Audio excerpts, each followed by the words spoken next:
with the methods of Carl Pearson. Now there is one extra thing जो हम देखने वाले हैं, वो है change of origin and scale. हमारे पास क्वेश्चन है, क्वेश्चन में देखो क्या है, x और y के जो वेरिएबल्स हैं, जो आपको नंबर्स दिए हुए, जो वैल्यूज़ है, वो कितनी डिससिमिलैरिटी है उनके बीच में. जो पहला डेटा है वो पॉइंट में जा रहा है 0.5, 1.5, और जो दूसरा डेटा है वो हंड्रेड में जा रहा है 100, 400, 300. तो इससे क्या होगा इस मेथड से कि जब आपका डेटा सिमिलर नहीं है, दैट मीन्स बहुत ही इसका कैलकुलेशन लॉन्ग या फिर नेक्स्ट टू इम्पॉसिबल हो जाएगा, तो हम इसको मल्टीप्लाई या divide by any other number कर सकते हैं ताकि हमारा डेटा नियर टू कैलकुलेशन हो जाए, ताकि हमारी कैलकुलेशन थोड़ी सी ईजी हो जाए. अब देखो, late us start with the converting it. पहले आपको दिया है 0.5, 1.5, 1.2, 2.0. क्या करो, इसको मल्टीप्लाई बाय 10 कर दो, तो आपका आंसर क्या आने लग जाएगा 5, देन 1.5 का हो जाएगा 15, 1.2 का हो जाएगा 12, देन 20, 18, 25, देन 16, 30, 32 एंड 35, 30, 32 एंड 35. ये हो गया आपका x का डेटा. जो पॉइंट में था उसको आप विदाउट पॉइंट आप ले आए यहाँ पे मल्टीप्लाई बाय 10 करके. नेक्स्ट y का डेटा क्या है 100, 400, 300. क्या करो, इसको डिवाइड बाय 100 कर दो, तो आपका आंसर क्या आएगा, लेट्स सी. देखो 100 डिवाइड बाय 100 तो हो जाएगा 1, 400 डिवाइड बाय 100 हो जाएगा 4. सिमिलरली लेट्स डू दिस, ये हो जाएगा 3, नेक्स्ट हो जाएगा 6, नेक्स्ट है 5, 7, 4, 8, 9 एंड 8. अब आपके पास x और y की वैल्यू आ गई है. अब हम क्या करने वाले हैं, यहाँ पे हम आगे का कैलकुलेशन करेंगे. आपने यहाँ पे क्या किया है, अपना ओरिजिन, आपका जो स्केल है वो आपने ठीक कर दिया है. अब ये डेटा नियर टू कैलकुलेशन हो गया, ईजी हो गया है कैलकुलेट करना. तो यहाँ पे हम मेथड लगा रहे हैं, shortcut method. Late us start with that. सबसे पहले शॉर्टकट मेथड में क्या करोगे, आपको dx चाहिए, तो dx फाइंड आउट करो. dx के लिए हम क्या करते थे, x माइनस ए करते थे. a क्या ले लो यहाँ पे, लेट्स से आपने 20 अज्यूम कर लिया, ठीक है. अब क्या करोगे, x में से a माइनस करो, that is 5 minus 20 will give you minus 15, 15 minus 20 will give you minus 5, 12 minus 20 will give you minus 8, 20 minus 20 will give you 0, 18 minus 20 will give you minus 2, 25 minus 20 will give you plus 5, 16 minus 20 will give you minus 4, 30 minus 20 will give you plus 10, 32 minus 20 will give you plus 12 and 35 minus 20 will give you plus 15. ये आ गया हमारा dx, ठीक है. हमें अब next क्या करना है, dx स्क्वायर निकालना है. सो let us calculate dx square also. dx square, इसका स्क्वायर करते जाओ. 15 का हो जाएगा 225, 5 का हो जाएगा 25, 8 का हो जाएगा 64, 0 विल रिमेन 0, 2 का स्क्वायर हो जाएगा 4, 5 का स्क्वायर हो जाएगा 25, 4 का स्क्वायर हो जाएगा 16, 10 का स्क्वायर हो जाएगा 100, 12 का स्क्वायर हो जाएगा 144 एंड 15 का अगेन 225. हमें इन दोनों के सिग्मा के वैल्यूज़ भी चाहिए, दैट इज टोटल हमें रिक्वायर्ड है. यहाँ पे देखो सिग्मा dx और सिग्मा dx स्क्वायर चाहिए. सो let us calculate sigma dx first of all. तो सिग्मा dx आपका हो जाएगा 8, ठीक है. ये इजी है. इसके लिए 10-15 सेकेंड्स लो, कैलकुलेट करो, अपना आंसर रेडी करो. आपका क्या आ रहा है, let me know. Sigma dx square, मेरा आंसर आ चुका है ऑलमोस्ट. आपका आंसर रेडी है, चलो लिख देते हैं 828. ये अपना आंसर आ गया. अपने पास दो वैल्यूज इन शॉर्ट आ गई हैं. Now let us calculate dy. तो यहाँ पे dy का कैलकुलेशन कैसे होगा, x माइनस a करके. लेट्स अज्यूम a एज 5, ठीक है. अज्यूम्ड मीन यहाँ पे आपका 5 हो गया. Late us start.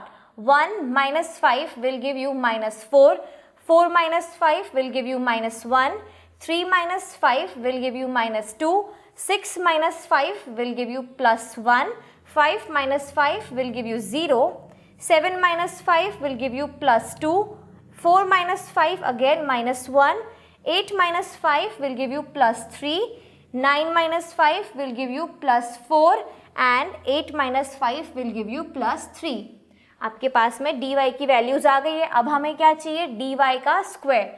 सो dy स्क्वायर, 4 का स्क्वायर हो जाएगा 16, 1 का स्क्वायर रहेगा 1, 2 का स्क्वायर हो जाएगा 4, 1 will again give you 1, 0 will remain 0, 2 का हो जाएगा 4, 1 विल गिव यू 1, 3 का स्क्वायर हो जाएगा 9, 4 का स्क्वायर हो जाएगा 16 एंड 3 का स्क्वायर हो जाएगा 9। हमें क्या चाहिए? Sigma of dy and dy square. So let us calculate sigma dy which is 5। Cancel, देखो -4 + 4 + 3 -2 -1 + 1, यहाँ पे सब कैंसिल होकर आपके पास में आंसर बचने वाला है 5। नेक्स्ट क्या करना है? Sigma dy square, sigma dy square will be 61। यहाँ पे आ गया आपके पास 61, आपके पास 1 2 3 4 वैल्यूज रेडी है फॉर्मूला में पुट करने के लिए। एक लास्ट वैल्यू निकालनी है which is dx into D Y. So let us calculate dx and dy into करके इनको, ठीक है। Let us start here. 15 into 4 will give you 60, 15 4 ज़ा 5, 1 ज़ा 5, दोनों माइनस में है तो यहाँ पे प्लस हो गया। -8 into -2 will give you 16, 0 into +1 will give you 0, -2 into 0 will give you 0, +5 into +2 will give you 10, -4 into -1 will give you 4, +10 into +3 will give you 30, +12 into 4 will give you 48 and 15 into 3 will give you 45। ये आपके पास dx into D Y करके ये values आ गई है। हमें क्या चाहिए? Sigma dx dy। तो late us calculate sigma dx dy which will be 218। तो अब आपके पास फाइनली फॉर्मूला की सारी वैल्यूज आ गई है। Now let's put the values into the formula. अब नाउ लेट्स स्टार्ट। n कितना है आपका? यहाँ पे सेम न्यूमेरिकल नहीं है, n पहले काउंट कर लो। 1 2 3 4 5 6 7 8 9 10। तो आपका n कितना हो जाएगा? n इज इक्वल टू 10, ठीक है। तो यहाँ पे पुट करो 10 into sigma dx dy which is this value 218 minus sigma dx जो है अपना 8 into sigma dy which is 5। तो 8 इंटू 5 अपॉन अंडर रूट में जाएंगे, n है तो 10 into sigma dx square which is 828। यहाँ पे पुट करो वैल्यू 828 माइनस सिग्मा dx का स्क्वायर। dx क्या है? 8 है, दैट मीन्स 8 का स्क्वायर इंटू अगेन n है तो 10 sigma dy square. dy square क्या है? 61। यहाँ पे वैल्यू पुट करो 61 माइनस सिग्मा dy का स्क्वायर। dy क्या है? 5 है तो यहाँ पे लिख दो 5 का स्क्वायर, ठीक है, 5 का square. Now next moving on, 10 into 218 will give you 2180 minus 8 into 5 will give you 40 upon under root 10 into 828। तो ये हो जाएगा 8280 माइनस 64 इंटू 61 इंटू 10 करो तो 610 माइनस 25। अब और सिंप्लीफाई करते चलते हैं आगे।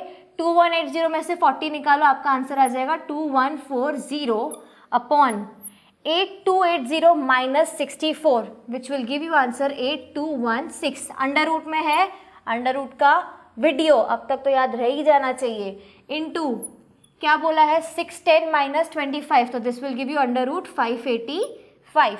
अब 2140 अंडर रूट को सॉल्व करेंगे तो इस अंडर रूट को सॉल्व करने पे आंसर आ जाएगा 90.64 इंटू 585 का अंडर रूट सॉल्व करोगे आंसर आ जाएगा 24.18। अब क्या करोगे? 2140 अपॉन इन दोनों वैल्यूज़ को मल्टीप्लाई कर लो आपस में, आंसर आ जाएगा 2191.67।